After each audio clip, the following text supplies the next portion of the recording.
Buenos días, Mónica. Buenos días, licenciado. Vamos a darte un par de minutos a los demás para que se conecten, ¿le parece? Sí, licenciado, está bien, gracias. Ahí ya está habilitada la asistencia, ya la pueden marcar. Está bien, gracias.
Buenos días, Eddie, buenos días, Jamie, buenos días, Mónica.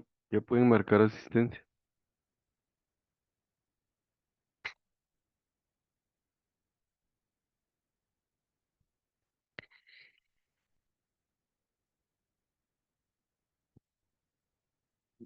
Ustedes me confirman si se pudo marcar.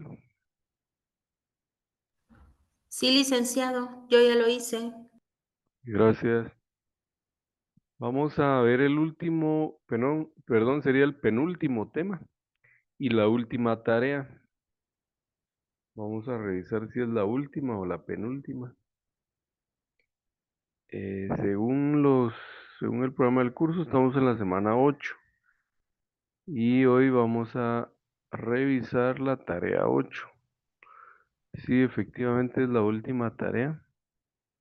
Y también tenemos un ejercicio en línea que es sobre el tema de hoy.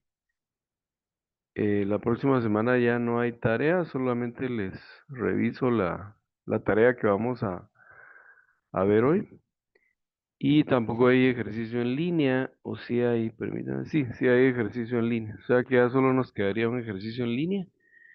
Esta sería la última tarea, la próxima semana la entregan y con eso estaríamos ya completando el programa. Hoy vamos a hablar de un tema que está relacionado más con proyectos de inversión social, o sea que el tipo de proyectos que son desarrollados en entidades del Estado. Eh, Cuando ustedes hagan su análisis financiero que va a ser en el próximo curso, vamos a revisar un tema que tiene que ver con el costo-beneficio, que es el criterio que se utiliza para evaluar proyectos de inversión social. Y hoy vamos a hablar precisamente de proyectos que están relacionados con la inversión social, que es la que deberían hacer los gobiernos para el desarrollo económico de sus países. Entonces, ustedes saben que el presupuesto de las principales entidades de gobierno, a menos que sean descentralizadas o semiautónomas, más que todo las autónomas y las semiautónomas, algunas tienen ingresos propios, ¿verdad? Pero la mayoría, los ingresos que tienen no vienen producto de ventas, porque no se dedican a vender, sino que a prestar servicios. Entonces, los ingresos vienen la mayoría de un presupuesto, ¿verdad? Como la misma palabra lo indica, el presupuesto es una suposición que van a tener esos ingresos, ¿verdad? Sin embargo, aquí en Guatemala y en la mayoría de países se formula al revés, ¿verdad? Primero se piensa en qué se va a gastar y después cómo se va a obtener el dinero para financiar el presupuesto. Y todos sabemos que la mayor parte de los presupuestos se financian a través de ingresos fiscales, ¿verdad? Producto de los impuestos. Cuando la SAT no llega a las metas de recaudación, entonces recurren a deuda, ¿verdad? O sea, el déficit fiscal se cubre con deuda y gobierno tras gobierno adquiere deuda, ¿verdad? De hecho, la deuda nacional, la deuda del Estado crece cada año. Y aún así, si no se cubre con eso, en muchos casos se cubre con donaciones, que es el peor de los casos. Ahora la mayoría de países donantes han estado donando sobre todo para proyectos de inversión social. Pero últimamente ya no están donando dinero, sino que lo que están dando es asistencia técnica. ¿Por qué? Porque no han tenido buenas experiencias con el destino del dinero, ¿verdad? Mucho de ese dinero no ha llegado a donde debería llegar. Entonces, a raíz de eso, muchos organismos internacionales, principalmente el Fondo Monetario y el Banco Mundial, que fueron dos instituciones de crédito que fueron creadas después de la Segunda Guerra Mundial, principalmente impulsadas por el gobierno de Estados Unidos y con el objetivo teórico de ayudar a aquellas economías que quedaron devastadas después de la guerra, léase Alemania y Japón, ¿verdad? En Europa. Luego esas instituciones, el Banco Mundial y el Fondo Monetario, siguieron financiando gobiernos, principalmente en América Latina, para proyectos de infraestructura. No sé si se han dado cuenta, por ejemplo, en algunos proyectos de carreteras, puentes y otro tipo de proyectos de infraestructura, muchas veces dice que está financiado por el Banco Interamericano de Desarrollo, que ese es el nombre real del Banco Mundial. Entonces, estos dos organismos de crédito, eh, para asegurarse por lo menos el pago de los intereses de la deuda, hicieron una serie de recomendaciones a finales de los 80, que es de las recomendaciones que vamos a hablar hoy, ¿verdad? Que es lo que se conoce como Consenso de Washington. Y esas recomendaciones están orientadas más que todo a aspectos macroeconómicos que son relevantes en un país, ¿verdad? Como por ejemplo el déficit fiscal, ¿verdad? Entonces vamos a hablar de esas recomendaciones que algunas fueron seguidas al pie de la letra por algunos países como Chile durante el gobierno de Augusto Pinochet. Tanto así que Augusto Pinochet contrató los servicios de unos economistas que venían de la Universidad de Chicago, ¿verdad? Se conocían como los Chicago Boys. Ellos fueron e implementaron en Chile estas medidas y Chile despegó económicamente. Ojo que estamos hablando de un desarrollo económico, ¿verdad?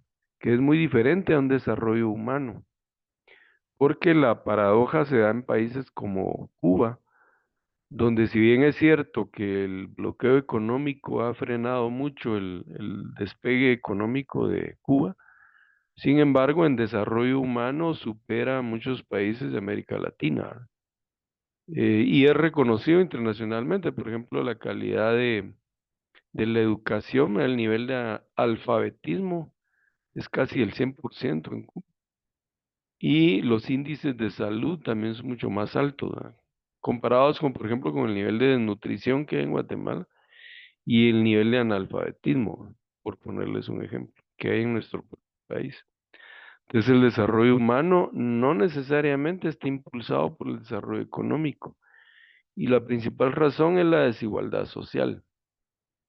Incluso en Chile, con el crecimiento económico que ha tenido, en los últimos años, antes del gobierno actual, hubo muchas protestas, precisamente porque estas medidas habían llegado al extremo, tanto así a privatizar incluso servicios sociales que le corresponden al gobierno cubrirlo, ¿no? Por ejemplo, la salud, y la educación y la seguridad.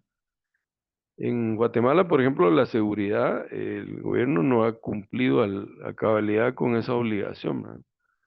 Por eso es que muchas empresas privadas en sus presupuestos tienen que incluir el tema de seguridad, pagan seguridad privada. En Estados Unidos, por ejemplo, han estado privatizando muchos servicios, le han quitado presupuesto al Medicare y el Medicaid, ¿verdad? Que son los dos programas sociales que están relacionados con la salud en Estados Unidos. Entonces, en Chile, por ejemplo, la educación privada quisieron privatizar casi que al 100%. Entonces, producto de eso es que hay muchas protestas, mucha inconformidad, porque han llevado al extremo estas recomendaciones. Una de esas recomendaciones era privatizar servicios públicos. Algunos han sido casos de éxito, como el caso de la privatización de las telecomunicaciones en Guatemala, ¿verdad? Les digo casos de éxito porque ha mejorado mucho el tema de las telecomunicaciones comparado con los servicios que daba Guatel cuando esto era administrado por el gobierno. Entonces, estas medidas macroeconómicas, como las dos que les mencioné, el control fiscal y la privatización, pues, han sido estrategias que sí, en algunos casos muy puntuales, han impulsado el desarrollo económico. Sin embargo, en otros países no, ¿verdad? Eso es porque estas no deberían ser recetas de cocina en el sentido de seguirlas al pie de la letra, sino adaptarlas a la realidad de cada país. Entonces empecemos viendo cada una. También tomemos en cuenta que históricamente los países de América Latina, después de que fueron colonizados por España, han seguido una dependencia sobre todo tecnológica y económica de Estados Unidos, ¿verdad? Después de España fue Estados Unidos. En América Latina hubo muchos países que llegaron de Europa, como España, en la mayoría de países, e Inglaterra, en Belice y algunas Antillas del Caribe, Francia también, Haití, Italia en Argentina. Y después de la Segunda Guerra Mundial, Gran Bretaña prácticamente le cedió el poder militar y económico a Estados Unidos. Eddie, usted tenía un comentario.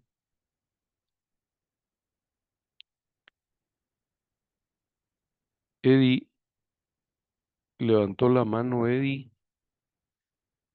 No sé si tiene alguna pregunta, Eddie. Bueno, pregunto si me están escuchando bien. Sí, licenciado, se escucha. Ok. Bueno, entonces estábamos hablando de la dependencia económica de la mayoría de países de América Latina, que después de la colonización le cedieron prácticamente el espacio a Estados Unidos, ¿verdad? Y Estados Unidos ha tomado dos estrategias para seguir esa dependencia económica de América Latina. Una ha sido económica, a través de estas dos instituciones que les mencionaba, porque prácticamente han comprometido a la mayoría de países de América Latina con la deuda, ¿verdad? Y la otra ha sido la dependencia tecnológica, ¿verdad? Porque nosotros tenemos recursos, somos países ricos en recursos, igual que muchos países de África, pero no tenemos la tecnología para explotar nuestros recursos, ¿verdad?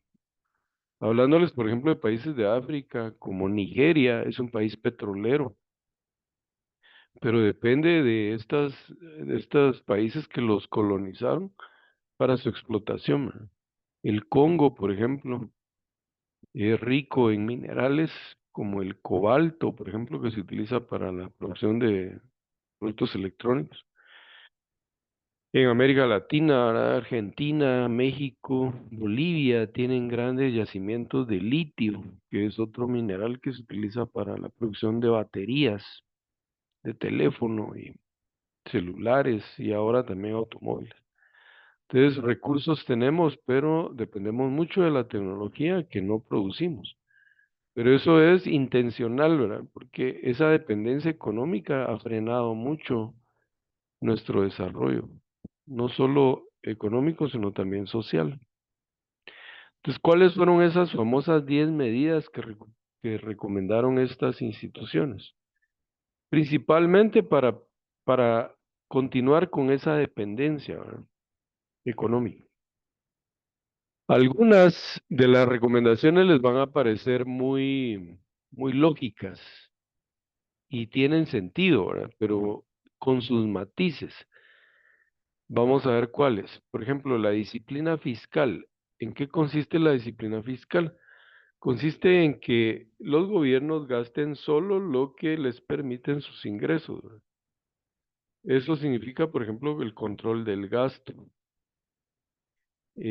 ¿Por qué debe ser así? Porque uno no debe gastar más de lo que tiene de ingresos, ¿verdad? Y como les mencioné desde un principio, esa disciplina fiscal debería de ser así, ¿verdad? Para reducir la deuda.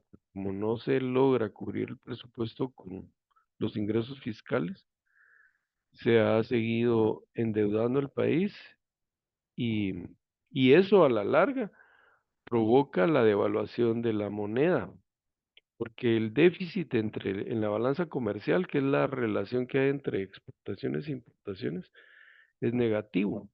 Además de que lo único que nosotros prácticamente exportamos son productos agrícolas, principalmente, ¿verdad?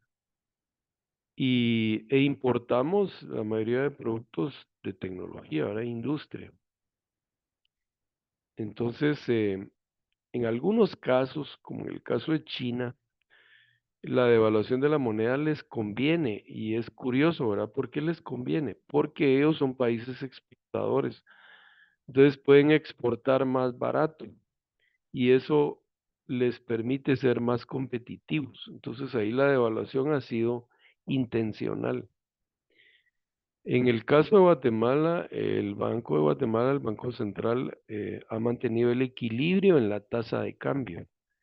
Y eso ha sido positivo porque ha mantenido cierta estabilidad, ¿verdad? Ustedes saben que el tipo de cambio en Guatemala prácticamente no ha variado mucho durante muchos años, pero ha sido por esa política cambiaria del Banco Central. Cuando conviene, el Banco de Guatemala inyecta dólares en la economía, ¿verdad? Y cuando hay mucho dólar circulando, el precio tiende a bajar. Y cuando conviene, ha retirado dólares para que suba el precio de la divisa, que es el tipo de cambio. Ahora, ¿a quién le conviene? En el caso de bajar el precio de la divisa, le conviene básicamente a los importadores que tienen que pagar menos, productos que tienen que pagar en dólares, ¿verdad? Tienen que pagar menos quetzales por los dólares. En épocas como fin de año, ¿verdad? Para Navidad, conviene que el tipo de cambio baje un poco. Ahora, para otros sectores económicos como los exportadores, principalmente de café, por ejemplo, les conviene que el tipo de cambio suba porque reciben más dólares por los productos que venden. El otro tema relacionado es el reordenamiento del gasto. Habíamos hablado primero de disciplina fiscal. Ahora hablemos de reordenamiento del gasto. ¿En qué debería orientar el gasto principalmente el gobierno? Principalmente lo debería invertir en proyectos sociales, ¿verdad? Estamos hablando de lo que constitucionalmente es obligación del gobierno cumplir, principalmente la educación, la salud y además la seguridad, ¿verdad? Y orientarse a la reducción de la pobreza. Otras obligaciones que ha asumido ha sido, por ejemplo, el pago de pensiones de empleados del gobierno.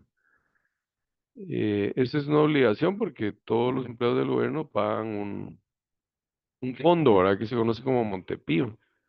No es tampoco un regalo, ¿verdad? Es una obligación que adquiere el gobierno porque le descuenta todos los meses en su salario a los empleados el Montepío. Ahora, ¿qué ha sucedido en realidad? Ha sucedido que el presupuesto se ha estado gastando principalmente en funcionamiento. ¿Qué es funcionamiento? El pago de servicios como rentas, por ejemplo, y el pago de salarios. Entonces, si ustedes revisaran, por ejemplo, cómo está compuesto el presupuesto del Ministerio de Educación, van a encontrar que una gran cantidad de ese presupuesto se está yendo al pago de salarios. Pero el propósito principal debería ser la educación, mejorar la calidad de la educación, ¿no? Orientado a los ciudadanos. La salud, por ejemplo. El tema de la salud y la educación es que está muy muy influenciado por los sindicatos, ¿verdad? Que buscan más sus beneficios personales que mejorar los servicios.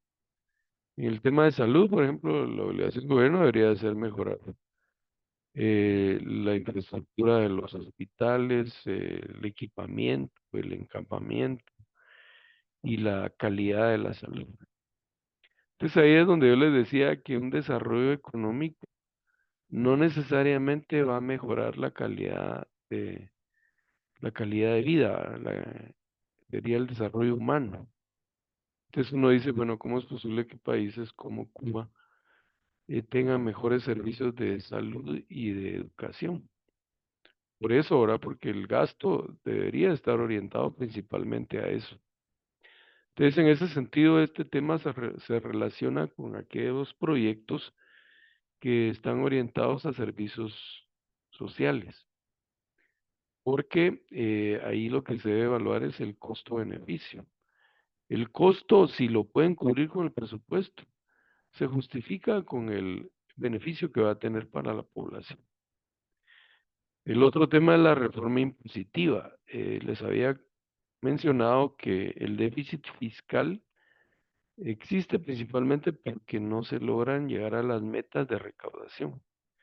Entonces, estos mismos organismos, el Fondo Monetario y el Banco Mundial, implementaron algunos impuestos que son homogéneos, en el sentido de que los debe pagar la mayoría de la población, ¿verdad? En proporción igual. Uno de esos es el IVA. El IVA no fue creación del gobierno de Ríos Montt, sino que fue implementado por el gobierno por recomendaciones de estos dos organismos. Y en varios países existe el IVA. En Estados Unidos, por ejemplo, ahí se llama VAT, que es Value Add Tax, ¿verdad? Como un valor agregado al impuesto, o un impuesto de valor agregado, perdón, que es lo mismo que IVA. En ese sentido, pues hay impuestos que son homogéneos como el IVA, y fue parte de la reforma impositiva. Luego vino el tema de la liberalización de la tasa de interés. ¿Qué es la tasa de interés? La tasa de interés es el precio del dinero, específicamente del crédito. Hay una tasa de interés activa, que es la que cobran los bancos por los préstamos, y hay una tasa de interés pasiva, que es la que pagan los bancos por los depósitos. Hay una gran diferencia, ¿verdad?, entre la tasa activa y la pasiva. Los bancos básicamente viven del dinero ajeno. ¿Y por qué es importante? Porque la tasa de interés debe ser competitiva en el sentido de que esté regulada por la oferta y la demanda. En el mercado cambiario y en el sistema financiero, el Banco Central tiene una tasa de interés que ustedes pueden ver ahí en el sitio del Banco de Guatemala, pero esa tasa de interés es de referencia. Si ustedes van a cada banco, los bancos les van a ofrecer diferente tasa de interés. Algunas que tienen algunos convenios con el gobierno, como por ejemplo Ban Rural, ofrecen una tasa de interés un poco más baja para préstamos, pero ese tipo de préstamos son, son de consumo, ¿verdad? A los préstamos que nos estamos refiriendo son los préstamos productivos, como los que hacen los agricultores o los que hacen las empresas para financiar su crecimiento o su expansión o sus proyectos. Entonces, la liberalización de la tasa de interés significa eso, ahora que esté regulada por la oferta y la demanda. Luego viene el tema de la paridad competitiva de la moneda. Eso tiene que ver con el tipo de cambio. Les había mencionado, por ejemplo, que el Banco de Guatemala ha hecho una gran labor en el sentido de mantener la estabilidad de la tasa de cambio o el tipo de cambio. Eso influye directamente en el valor de la moneda. Y cuando hablamos de paridad, nos referimos a cuánto se paga en quetzales por una divisa. En este caso sería el dólar. ¿Qué significa paridad? Significa, por ejemplo, que cuál es el poder adquisitivo del quetzal con relación al dólar. El quetzal pierde su valor cada año, igual que todas las monedas, principalmente por dos razones. Una, la inflación, que es el aumento de precios. Ustedes saben que con 100 quetzales, cuando uno va al mercado se da cuenta que ya no compra lo mismo que compraba el año pasado. ¿Por qué? Porque el dinero pierde su valor cada año. Es la tasa de inflación. Y esa tasa de inflación, ¿por qué es importante? Que significa un costo. Costo, ¿verdad? Junto con la tasa de interés, significa un costo. Y otra tasa importante es la tasa, se llama riesgo país. Riesgo país significa que todos los países representan un riesgo para las inversiones. Las multinacionales revisan cuál es el riesgo país. ¿Quién califica eso del riesgo país? Principalmente entidades como Fitch, Standard & Poor's y otras calificadoras de riesgo, que dependiendo de la situación económica y política de cada país, le asignan un porcentaje. En el caso de Guatemala, según lo último que revisé, andaba por el 7.5, el riesgo país.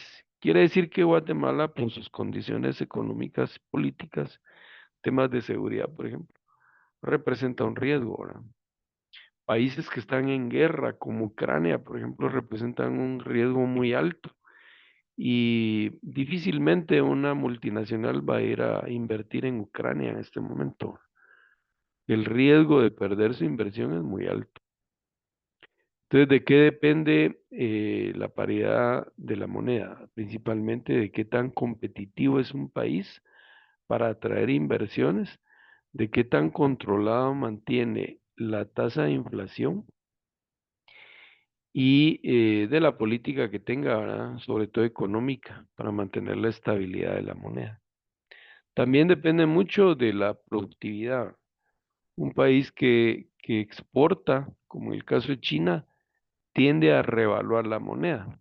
Sin embargo, por lo que les comenté, ellos artificialmente mantienen el valor de la moneda bajo para poder vender más barato, ¿verdad?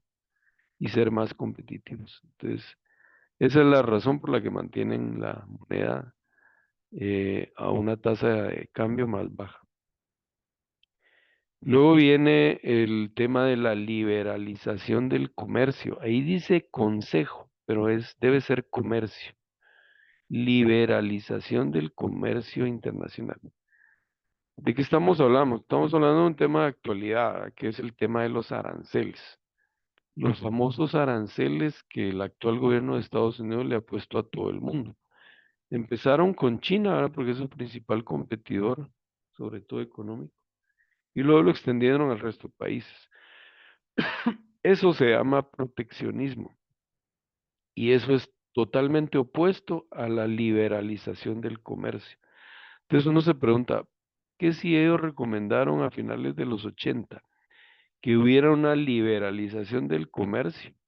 ¿Por qué ahora ellos se han vuelto proteccionistas?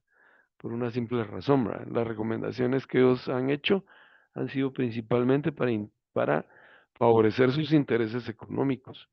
Mientras Estados Unidos fue un país exportador e industrializado y le vendía al resto del mundo, podía beneficiarse de un comercio libre. Pero ahora que están en desventaja, principalmente con China, que ya no son los líderes a nivel tecnológico ni industrial, que las mismas multinacionales trasladaron sus plantas de producción a estos países donde el costo de la mano de obra es más barato. Entiéndase China y otros países de Asia, e incluso países de América Latina como Brasil y México, donde hay muchas ensambladoras de vehículos, por ejemplo.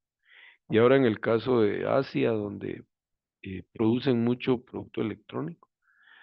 Estados Unidos se ha vuelto proteccionista, ¿verdad? ¿Y cómo ha traducido ese proteccionismo? Con los impuestos de importación, son los aranceles. Es mentira que los aranceles castiguen a los países exportadores. ¿Por qué? Que Walmart, por ejemplo, en Estados Unidos no va a pagar el sobreprecio, ¿verdad? El sobreprecio del arancel. Walmart lo va a trasladar al consumidor, como lo hacen todas las empresas. Entonces el que termina pagando el sobrecosto es el consumidor. Realmente el arancel es un impuesto simulado. un impuesto disfrazado que termina pagando el consumidor. Entonces, lo que está sucediendo en Estados Unidos es que está aumentando la inflación, subieron los precios, ¿verdad? Producto precisamente de esos aranceles. Y eso le está provocando problemas ya a la economía, ¿verdad? Otras políticas que tal vez no vienen al tema, pero que sí están relacionadas, es el tema de la migración, ¿verdad? Realmente quienes mantienen, digamos, la producción, sobre todo agrícola y de servicios en Estados Unidos son los migrantes. Entonces, y además es mano de obra barata. Entonces, todas estas políticas lo que han hecho es afectar la economía. Pero la recomendación que ellos hicieron de la liberalización del comercio internacional la implementaron a través de los tratados de libre comercio. Estamos hablando, por ejemplo, la época en la que se firmaron tratados, principalmente el TLC, que era el Tratado de Libre Comercio de Canadá, Estados Unidos y México, ¿no? Donde llegaron a acuerdos precisamente para bajar los aranceles. Luego hubo países como Guatemala que se adhirieron y llegaron a convenios para que paulatinamente le bajaran los aranceles a productos importados. De los últimos productos fue el pollo. Por eso ahora el mercado está inundado de pollo Tyson, ¿verdad? Ese pollo que viene de Estados Unidos, que es un pollo exageradamente grande, pero es por la forma en la que lo crían, ¿verdad? Básicamente lo hacen crecer a la fuerza, con hormonas, ¿verdad? La misma práctica están siguiendo ahora en Guatemala, ¿verdad? La calidad del pollo deja mucho que desear. Es grande porque les conviene, porque es para uso industrial, principalmente para las cadenas de comida rápida. Pero el sabor deja mucho que desear, ¿verdad? No es lo mismo un pollo que crezca en una granja de estas industriales que un pollo que crezca, le dicen pollo de patio, ¿verdad? El que crece en el campo.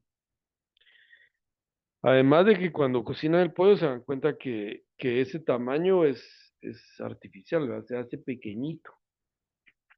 Entonces, a eso se refiere la liberalización del comercio internacional, ¿verdad? Esos tratados que son convenios o acuerdos para ir poco a poco bajando los aranceles. Pero ahora es lo contrario, ¿verdad?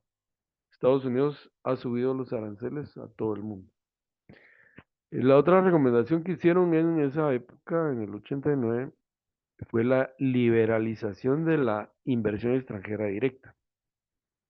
¿Qué significa eso? Significa facilitarle la apertura de empresas a multinacionales, ¿verdad? Reducir los trámites administrativos y burocráticos para facilitar que algunos inversionistas, sobre todo banqueros y aquellas empresas que tienen capital, pudieran traer recursos e invertir en el país.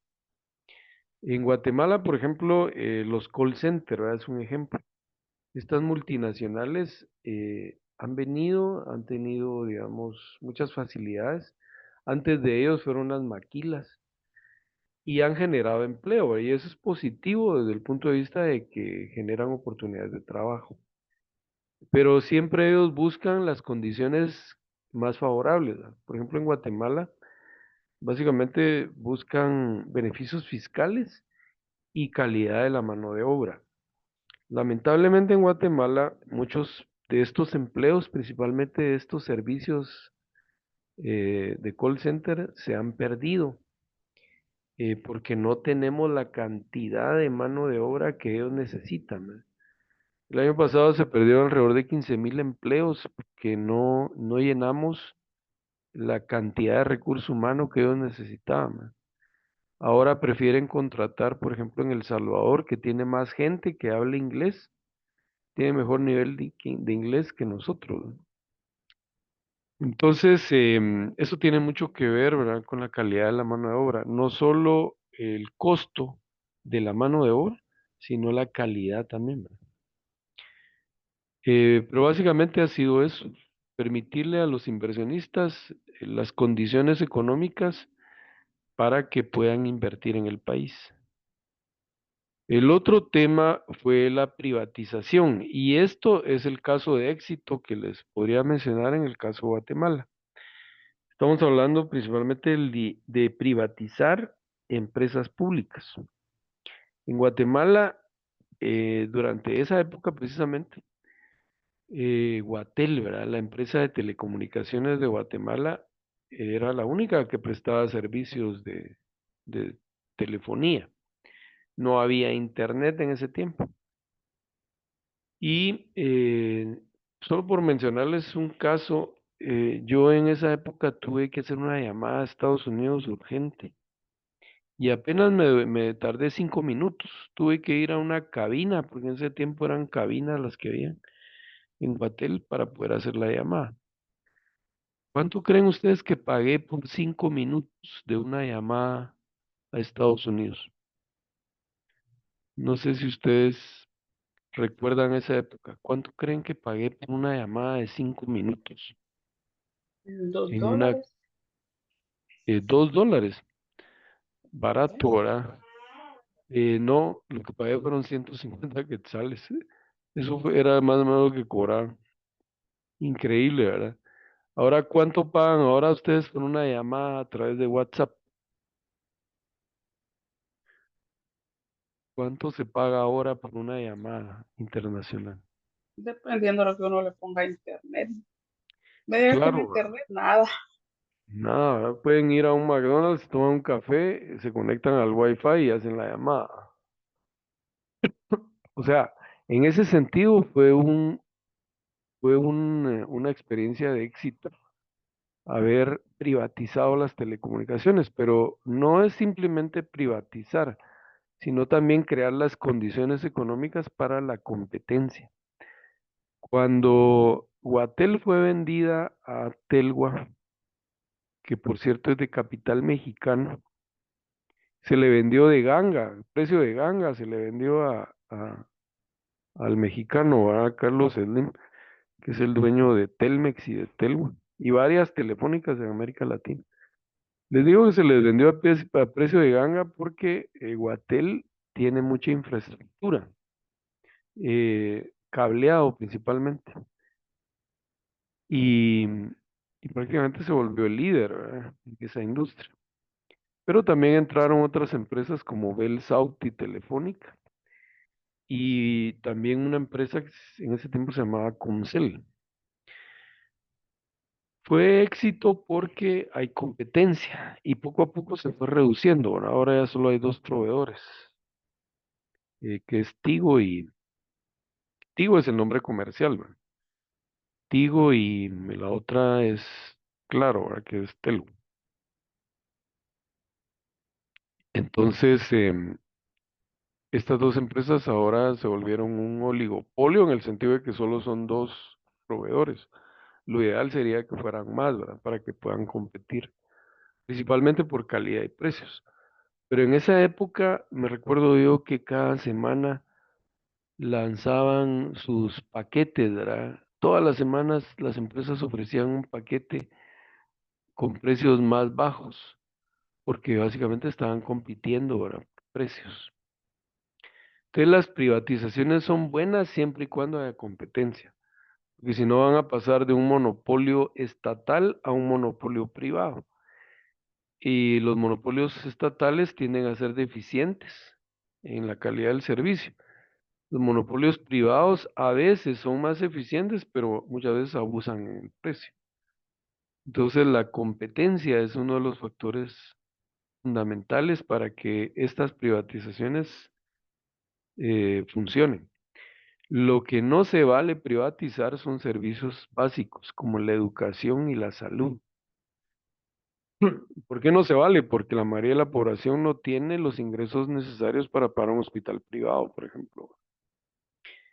Y en otros casos, en forma muy sutil, muy disfrazada, han estado privatizando servicios de salud. El IX, por ejemplo, contrata servicios de terceros.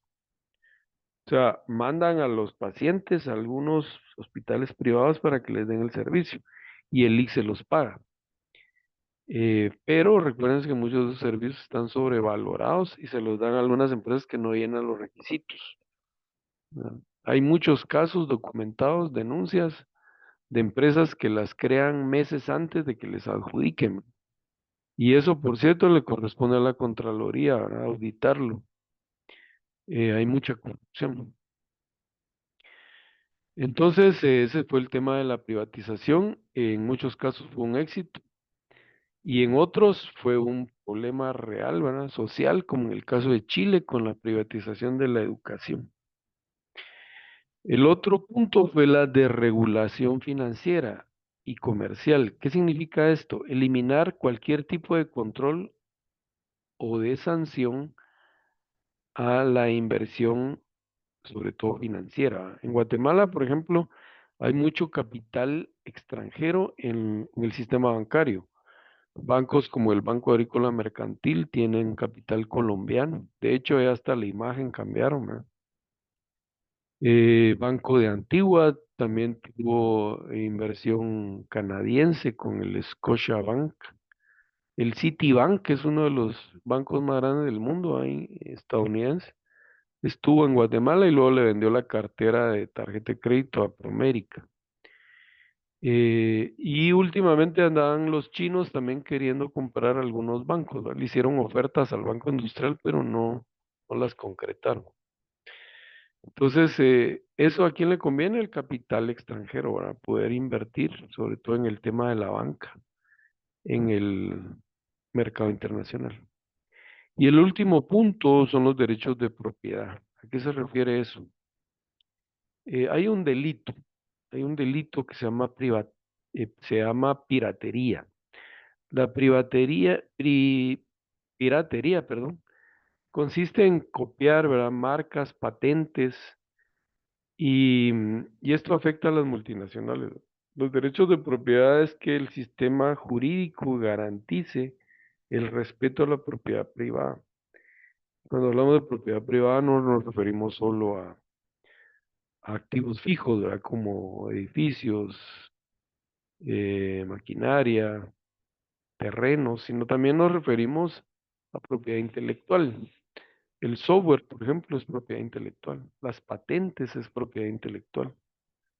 Entonces muchas de estas multinacionales empezaron a presionar precisamente para que los gobiernos ejerzan el Estado de Derecho, en el sentido de que garanticen que se aplique la ley a quienes violen los derechos de propiedad. Las pérdidas que ocasiona, ¿verdad? Por ejemplo, copiar software, ¿verdad? Afecta a las multinacionales como Microsoft, Google, Oracle, copiar películas, copiar música. Y eso es muy difícil de controlar, sobre todo ahora que todo se ha vuelto digital, ¿verdad? Y en Internet se puede conseguir de todo, ¿verdad?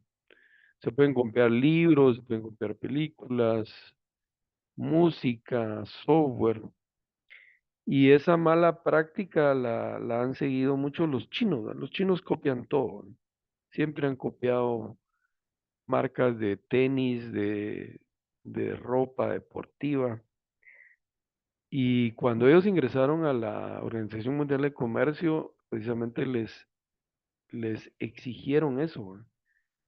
El control de los derechos de propiedad.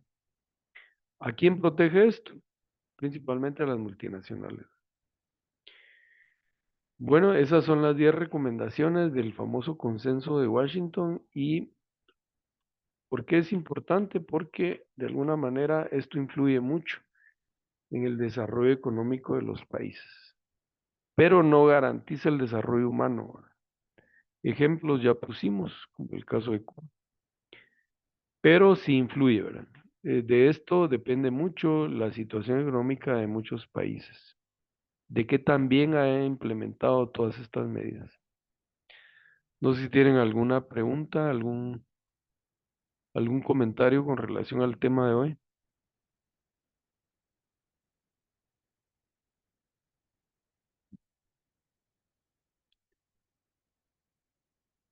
¿Ningún comentario? Muy bien, entonces vamos a pasar a revisar la tarea. Sería la última tarea. Les voy a compartir la semana 8. Según el programa del curso, estamos en la semana 8. ¿Qué actividades tenemos? Tenemos el tema de hoy que ya revisamos. Hay una evaluación en línea en Evaluanet, que es precisamente pues, sobre el capítulo 8, el tema de hoy. Esa vence, según esto, vence el 31. Hoy es 30, quiere decir que esto vence mañana. Son 10 preguntas, tienen 15 minutos para contestarlas. Les sugiero que descarguen el video de hoy, lo vuelvan a escuchar y a revisar, ¿verdad? A ver. También les sugiero que lean el capítulo y luego contesten la evaluación. Y la otra actividad que tenemos es la tarea número 8, que sería la última. Entonces vamos a revisar en qué consiste. Solo por favor me confirman si tienen la tarea en pantalla. Sí, licenciado. Gracias. Bueno, ¿en qué consiste? Llegamos ya al punto en el que tenemos que hacer el diagnóstico. Con la información que tenemos, podemos hacer un diagnóstico. Eh, el, el diagnóstico se puede hacer con varias herramientas. Una de las herramientas, todos las conocemos, es el análisis FODA. Aquí dice la descripción de cada elemento del FODA. Dice que son fortalezas, dice que son debilidades, dice que son oportunidades y dice que son amenazas. La tarea no consiste en que pongamos esta definición. La tarea consiste en que identifiquemos entre toda la información que ya recopilamos de la empresa o de la institución. Con toda esa información tenemos que hacer un análisis e identificar fortalezas y debilidades. ¿De dónde podemos identificar esto? De los procesos internos, ¿verdad? Nosotros hicimos una tarea donde estaban los procesos internos. La cadena de valor, ¿se recuerdan? Ahí estaban los procesos primarios y los procesos secundarios, los de apoyo. Los que más nos interesan son los primarios, que si no me equivoco era la logística interna, la producción o las operaciones, la logística externa, mercado y ventas y servicios. Ahí podemos identificar fortalezas y debilidades. ¿Y dónde podemos identificar oportunidades y amenazas? En los factores externos. Hubo una tarea en la que hicimos un análisis de cómo el gobierno a través de las leyes comerciales y fiscales afectan las actividades de las empresas. También analizamos la tecnología, que esas son oportunidades. Analizamos también la competencia, que esas son amenazas. Analizamos la economía. De todo eso pueden identificar oportunidades y amenazas. Entonces en eso consiste. Y también podríamos incluso hacer un uso de la inteligencia artificial para hacer eso. Yo les puedo poner un ejemplo de cómo la inteligencia artificial nos podría dar una manita, digamos, en el entendido de que esto nos va a hacer un análisis de la información. Entonces les voy a compartir ahí la pantalla. Esto es una sugerencia, no quiere decir que tengan que hacer uso de la IA, pero les puede ahorrar tiempo. Todas las inteligencias artificiales lo que necesitan es un contexto, o sea, de dónde van a sacar la información. Entonces aquí yo le voy a cargar todas las tareas anteriores. Tengo un ejemplo aquí de, de otro grupo. Aquí, por ejemplo, tengo las tareas, las 10 tareas, no las 10, las 8 tareas. Aquí voy a cargar la tarea 1, voy a cargar la tarea 2,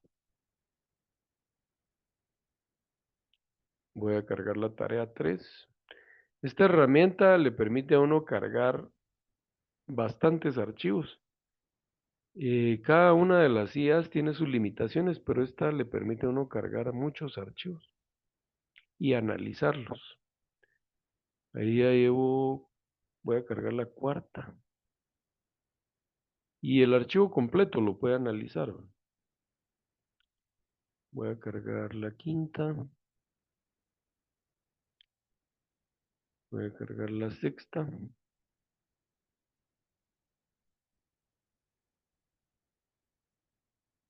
Es de una alumna, ahora que ya entregó todas las tareas. Voy a cargar la séptima. Y voy a cargar la número 8. Bueno, la 8 realmente no sería necesario porque de ahí va a ser el FOA. La 8 no la voy a cargar. Entonces, ¿qué le voy a pedir a la IA? Le voy a decir, elabore un análisis FODA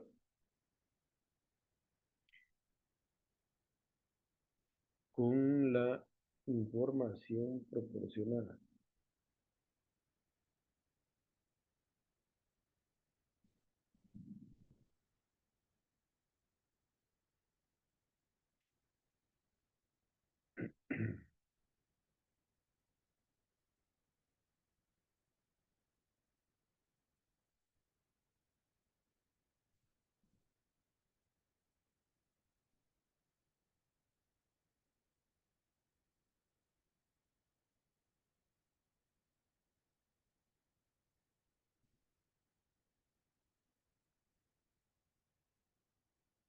Bueno, lo que le estoy pidiendo es que elabore un análisis FODA con la información proporcionada. O sea, tiene que analizar todos esos archivos, que es donde está el contexto. Ahí hay información del entorno interno y externo a la empresa. Luego le estoy pidiendo que con el resultado genere una matriz de fortalezas, oportunidades, debilidades y amenazas, que es el FOA. Ojo que aquí va a generar la mitad del análisis, que el análisis completo tiene que incluir estrategias.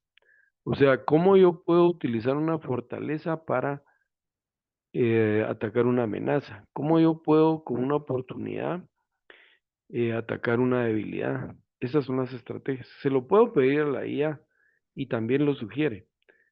Pero yo intencionalmente le voy a pedir solo eso para hacerles énfasis en que tienen que generar también las estrategias.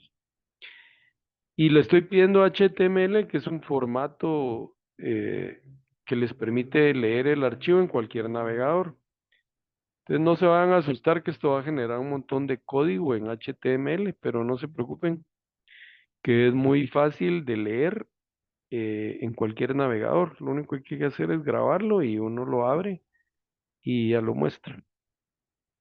Entonces el análisis lo hace y lo hace bastante bien, pero esto es una aproximación, ¿verdad? Ustedes tienen que validar el resultado para ver si se ajusta a la realidad de su institución, que debería ajustarse porque ustedes hicieron las tareas, ¿verdad? Y de ahí va a tomar la información. Entonces se tarda unos minutos, ¿verdad? No se tarda mucho. Y al final lo genera y ustedes por favor validan el resultado. Si deciden hacerlo a través de esto. Ahora, si lo quieren hacer paso a paso con sus propios medios, pues están en libertad de hacerlo, ¿verdad? Esto es solo una sugerencia. Entonces, le vamos a dar unos minutos. Licenciado, Dígame, mire, ¿por qué siempre lo saca así en código? ¿Por qué lo saca porque, en código? porque yo le pedí que lo generara en HTML. Ahí en la instrucción le pedí yo que lo generara en HTML. Ah, Ya, bueno. yo se lo pedí porque luego yo lo tengo que descargar. Aquí arriba hay una opción que dice download. Entonces ahí lo descarga en HTML y ya lo puedo leer. Ese es el resultado. Ah, ya, gracias. Entonces ahí está el resultado. Aquí generó otras fortalezas, debilidades, oportunidades y amenazas. Le puedo pedir más, ¿verdad? Le puedo incluso pedir un análisis del resultado o le puedo pedir las estrategias. Ahí ya vieron el resultado. Le puedo decir que genere estrategias también. Le voy a poner aquí, agregue estrategias.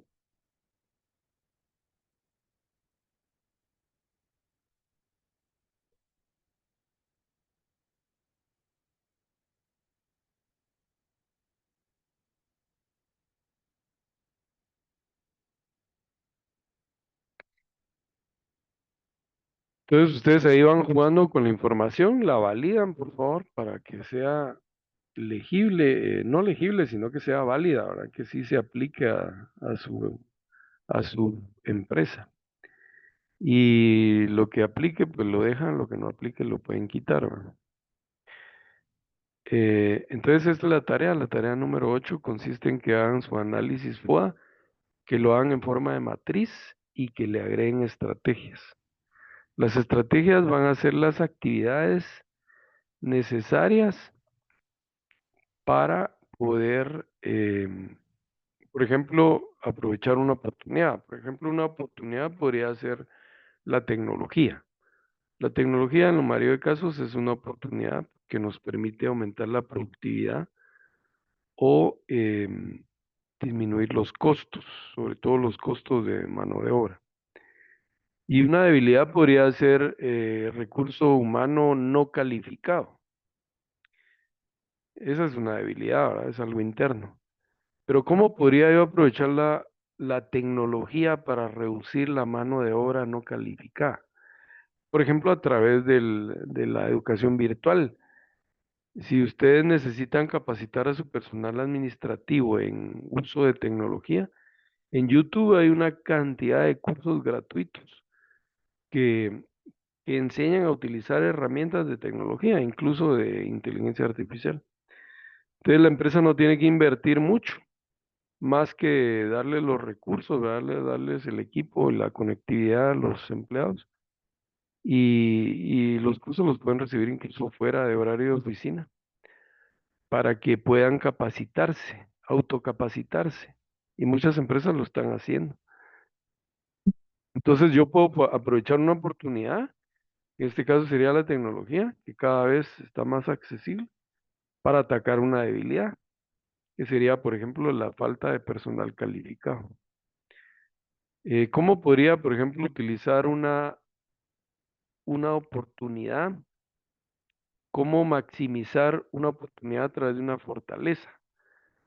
Que ustedes tuvieran, por ejemplo, mm, personal técnicamente calificado y que pudieran implementar tecnologías de inteligencia artificial, por ejemplo.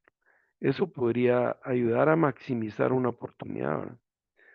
Podría volver más eficientes los procesos, por ejemplo. Dar una mejor atención al cliente, ¿verdad? Implementar los chatbots para contestar en forma automática, ¿verdad? A través de WhatsApp a los clientes. Entonces, es una serie de combinaciones las que hay que hacer para poder completar el análisis FODA. Este análisis que ya está terminando lo hizo precisamente para una empresa que es educativa. Vamos a ver qué nos sugirió. Ahí está el análisis completo, vienen las fortalezas, debilidades, oportunidades y amenazas, y ahí vienen las estrategias. Vamos a ver una que tenga sentido. Vamos a ver. Dice, estrategias, fortalezas versus oportunidades. Una fortaleza dice educación integral con enfoque bilingüe y valores cristianos. Dice. Es puro mercadeo. ¿No? Debilidades, uso básico de tecnología en comparación con competidores. Vamos a ver las estrategias. Dice estrategias, capitalizar la ubicación, que la ubicación es otra cosa, que debe estar como fortaleza, la ubicación. Vamos a ver. Mm, a ver. Expandir servicios a zonas cercanas. Zona 9, 13, 14, 15, Carretera El Salvador. Esa puede ser una oportunidad.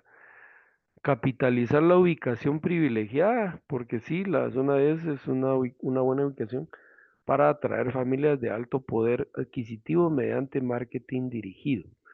Sí, es una buena estrategia, ¿no? Capitalizar quiere decir sacarle provecho económico a la ubicación que tienen y atraer a un mercado que tiene un poder adquisitivo más alto. Pues aquí les está dando estrategias, las que les decía, ¿verdad? Fortalezas, oportunidades, debilidades, oportunidades, fortalezas, amenazas, debilidades, amenazas. Y aquí incluso les sugiere un plan de acción a corto, mediano y largo plazo. Entonces lo que hay que hacer es analizar el resultado y ver si se ajusta a la realidad de la empresa. De acuerdo. ¿Alguna pregunta de cómo se genera esto? No, licenciado. Vamos a ver. Yo incluso, esto ya se lo agrego yo, que eso es ideal, ¿verdad? Que cuantifique. Vamos a ponerle aquí, cuantifique los resultados. Idealmente los resultados deberían estar cuantificados. O sea, no dejarlos así tan generales, sino ponerle porcentajes o ponerles valores. Yo les sugiero que hagan eso, que cuantifiquen, que cuando hablen de un plan, una estrategia, hablen también de una cuantificación. Ahí decía, por ejemplo, entre el resultado hablaba de aumentar, ampliar, vamos a ver, decía capitalizar la ubicación privilegiada. Aquí debería haber dicho en qué porcentaje podían atraer más clientes. ¿Verdad? ¿Qué porcentaje del mercado? ¿Verdad? Aumentar en cuánto, en un 10, un 15%. Eso significa cuantificar. Aquí se lo pedí a la IA, ¿verdad? Seguramente lo va a hacer, pero ya estamos sobre el tiempo. Entonces nos vamos a quedar hasta ahí. No sé si tienen alguna pregunta sobre el tema o sobre la tarea. No, licenciado. Está claro. Muy Gracias. bien, muy bien. Entonces les agradezco la atención, que estén bien. Y cualquier cosa, ahí estamos en contacto a través del grupo. Que tengan feliz fin de semana. Gracias. Feliz día. Un fin de semana. Licenciado, disculpe, no sé si recibió el correo que le envié. ¿Correo o un chat? No, fue correo. Ah, correo. Ujú. Sí, en relación Eh, a mis tareas, que yo esperaría terminar de entregar las tareas hoy. ok, está bien, le voy Ujú. a contestar el correo. Si las piensa entregar hoy, no tenga pena, lo puede enviar. Se las recibo ahí a través de Valorant. Vaya, está bien, muchas gracias, licenciado. Igualmente.